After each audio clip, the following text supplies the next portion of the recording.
Angels airbase पर रूस की एक्टिविटी तेज। आपको याद होगा 6 दिसंबर और उसके बाद हाल में यहां पर यूक्रेन के ड्रोन्स ने आकर इस जगह को निशाना बनाया था। यहां स्ट्रेटेजिक बॉम्बर्स खड़े होते हैं और ये बात यूक्रेन को मालूम है। यूक्रेन ने इसको खुलकर स्वीकारा तो नहीं, लेकिन उसके ट्वीट से ये बात जरूर जाहिर हो गई कि इस हमले के पीछे वो है। एयरबेस पर रूस के खतरनाक बॉम्बर खड़े दिए। ये रूस की तरफ से उसकी दृढ़ता दिखाता है। ये बताता है कि अगर इसको टारगेट किया जा रहा है तो बजाय इस बात से अंदेशे में आने के उसने अपने और बॉम्बर्स यहां खड़े कर दिए हैं। रूसी गतिविधियों की सैटेलाइट इमेज आई सामने। 2 दिन पहले ही यूक्रेन ने एंजल्स एयरबेस पर किया था हमला। अब जरा इसको देखिए। यहां पर हम आपको यह समझाने की कोशिश करते हैं कि इस एयरबेस पर हमले का और एयरबेस पर हमले के बाद वहां और ज्यादा तैनाती का मतलब क्या है, ये किस जगह पर है। ये आशीष जरा आ जाइए, बहुत जल्दी से इसको समझाते हैं अपने दर्शकों को। ये 700 से 800 किलोमीटर अंदर यूक्रेन और रशिया की बाउंड्री से 700-800 किलोमीटर अंदर रशिया की तरफ ये जगह है। और ये तस्वीरें, ये ड्रैगन फ्रूट की खेती करके हर एकड़ में हर साल 12 लाख तक कमा लेते हैं। आपको भी करना है तो फ्रीडम ऐप को अभी डाउनलोड कीजिए। जो कि पहले से ज्यादा वहां बॉम्बर्स अब हैंगर में दिखाई दे रहे हैं और पार्क दिखाई दे रहे हैं। ये सामने आता है बहुत जल्दी से। आशीष देखिए, TU सीरीज के अगर आप बॉम्बर्स पर अटैक करें, और ये पहली बार नहीं तीसरी बार इस तरह के अटैक हुआ है और वापस से रूसी बॉम्बर्स वहां पर खड़े कर दिए गए हैं। ये काउंटर मैसेजिंग है, काउंटर इंफॉर्मेशन वॉरफेयर है।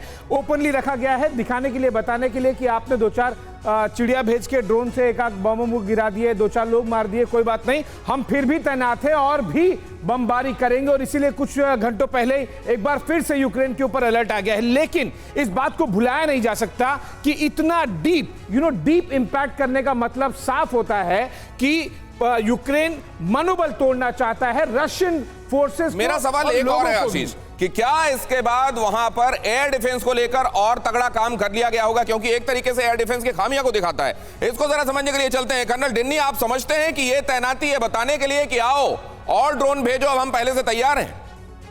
दिनेश जी, सबसे पहली बात तो ये बहुत ही विचित्र है, क्योंकि एयर डिफेंस का अगर आप स्टडी करते हैं तो कभी भी पहली बात तो 1000 किलोमीटर दूर इतना अटैक करना, वो भी यूक्रेन जैसा, and that to overcome Russian air space is very, समझना बहुत मुश्किल है कि इतना कैसे गए।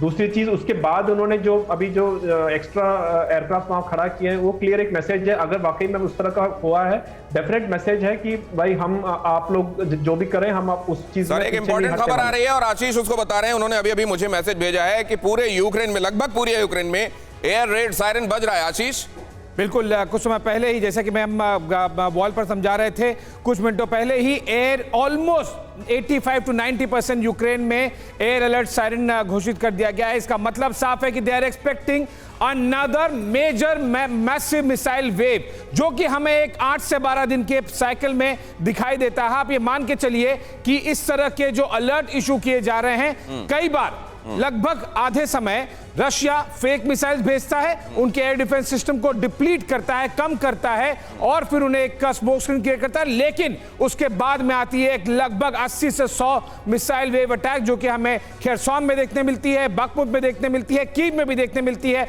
उसमें से एक और अलर्ट अभी कुछ समय पहले ही ऑलमोस्ट ऑल ओवर यूक्रेन में घोषित कर दिया गया है। अब जरा देखिए, जो एयरबेस जिसके हम चर्चा कर रहे थे यहां पर और जिसके बारे में अभी कर्नल डिन्नी ये भी कह रहे हैं कि हैरान करता है कि 700-800 किलोमीटर दूर तक आपका एयर डिफेंस पूरे रास्ते उस जगह उस ड्रोन को कैप्चर नहीं कर पाया। क्या इतनी दूर तक अपने कोई फ्लाइंग ऑब्जेक्ट आता है और आपके एयरबेस को निशाना बनाकर जाता है? हालांकि यहां ये दिखाया जा रहा है कि हम उसके बावजूद पूरी दृढ़ता से सामने हैं, हमारे और बॉम्बर्स वहां पर तैनात है। लेकिन जरा देखिए, यहां 6 दिसंबर को पहला हमला होता है और दूसरा होता है क्रिसमस के रोज 25 दिसंबर को एंगल्स एयरबेस पर यूक्रेन का पहला हमला। और तब यूक्रेन की तरफ से ऑफिशियल ट्विटर हैंडल से यह भी पूछा गया था, हाउ आर यू, मतलब कैसा लग रहा है, कैसे हो तुम। और दूसरी तरफ एंगल्स एयरबेस पर यूक्रेन का दूसरा हमला जो होता है वो 25 दिसंबर को होता है। दोनों ही बार इशारों में यूक्रेन की तरफ से यह स्वीकारा गया कि हम इसके पीछे हैं, सामने नहीं आए गए वो। लेकिन ये रशिया के लिए एक चिंता की बात रही है। ये जनरल सोई, मैं आपसे समझना चाहता हूं, यह भी कहा गया है, उसके जवाब में कहा गया कि जब आप हमारे ऊपर इन्वेजन करेंगे तो उसके रिपरकशंस होंगे। If you invade our territory there are repercussions. और उधर रशिया यह दिखा रहा है कि हम उसके बावजूद इस जगह पर ज्यादा तैनाती रखेंगे। मैं जनरल सोई आपसे यह समझना चाहता हूं कि ये असल में किसकी तरफ से ज्यादा बड़ा कन्विक्शन दिखा रहा है? नहीं, ऐसा है कि यहां पर थोड़ा सा बदलाव आया है यूक्रेन की लड़ाई के तरीके में, उनकी स्ट्रेटेजी में। आप देखिए जैसे बॉक्सिंग होती है, 15 राउंड की बॉक्सिंग है। यूक्रेन पहले 5-6 राउंड पिटता रहा, फिर धीरे धीरे बराबरी का मौका आया और अब हम देख रहे हैं किस प्रकार से ऑफेंसिव कर रहा है। एक तरह था कि पहले वो अपनी लड़ाई लड़ रहे थे, फिर था कि डोनबास एरिया, LPR एरिया, वहाँ पर हमले कर रहे थे, लेकिन अभी उन्होंने स्ट्रैटेजी बदली कर दी। लड़ाई को दुश्मन के पाले में ले गए, वो रशिया के अंदर ले गए। इसका बहुत इम्पैक्ट है, बड़ा जबरदस्त रशिया को सोचना पड़ेगा, क्योंकि अभी उनको एंजल्स एयर बेस पर रशिया के अंदर डिफेंसेस तैयार करने पड़ेंगे, कहीं ना कहीं उनको डिप्लीट करना पड़ेगा, जो उन्होंने पहले नहीं सोचा था कि इस तरह का हो सकता है। तो ये जो चीज़ है, रशिया को अभी उन्होंने रिएक्टिव कर रहे हैं और जो मनोबल है यूक्रेन का, इससे बड़ा हाई हो जाता है और रशिया का मनोबल डाउन करने की कोशिश है कि हम देखो रशिया के अंदर जाकर हमला कर रहे हैं और करना है तो जो करना है तो करके देख लो क्या कर सकते हो तुम। ये ड्रैगन फ्रूट की खेती करके हर एकड़ में हर साल 12 लाख तक कमा लेते हैं। आपको भी करना है तो फ्रीडम ऐप को अभी डाउनलोड कीजिए।